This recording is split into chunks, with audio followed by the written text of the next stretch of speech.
Hi friends, അടുത്തൊരു വീഡിയോയിലോട്ട് നമുക്ക് കിടക്കാം. 1857 വിപ്ലവവുമായി ബന്ധപ്പെട്ട താഴെ പറയുന്നവയിൽ തെറ്റായ പ്രസ്താവനകൾ ഏതെല്ലാം?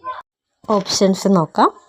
1857 വിപ്ലവം ആദ്യമായി പൊട്ടിപ്പുറപ്പെട്ടത് സൂററ്റിലാണ്. രണ്ടാമത്തെ ഓപ്ഷൻ, ഡൽഹിയിൽ വിപ്ലവത്തിൻ്റെ നേതാവ് ബഹദൂർ ഷാ രണ്ടായിരുന്നു. മൂന്നാമത്തെ ഓപ്ഷൻ, കാൺപൂരിൽ വിപ്ലവത്തിൻ്റെ നേതാവ് കൻവർ സിംഗ് ആയിരുന്നു. നാലാമത്തെ ഓപ്ഷൻസ്, അവാദിലും ലക്നൌവിലും വിപ്ലവം നയിച്ചത് ബീഗം ഹസ്രത്ത് മഹലായിരുന്നു. ക്വസ്റ്റ്യനിൽ പറഞ്ഞിരിക്കുന്നത് തെറ്റായ പ്രസ്താവനകൾ ഏതെല്ലാം എന്നാണ്. നമുക്ക് എന്താണെന്ന് നോക്കാം. 1857 കലാപം ആരംഭിച്ചത് ഉത്തർപ്രദേശിലെ മീററ്റിലായിരുന്നു. മംഗൾ പാണ്ഡെയുടെ വധത്തെ തുടർന്ന് സംഘടിച്ച ഇന്ത്യക്കാരായ സൈനികർ ഡൽഹിയിലെത്തി മുഗൾ ഭരണാധികാരിയായ ബഹദൂർ ഷാ രണ്ടാമനെ ഇന്ത്യയുടെ ചക്രവർത്തിയായി പ്രഖ്യാപിച്ചു.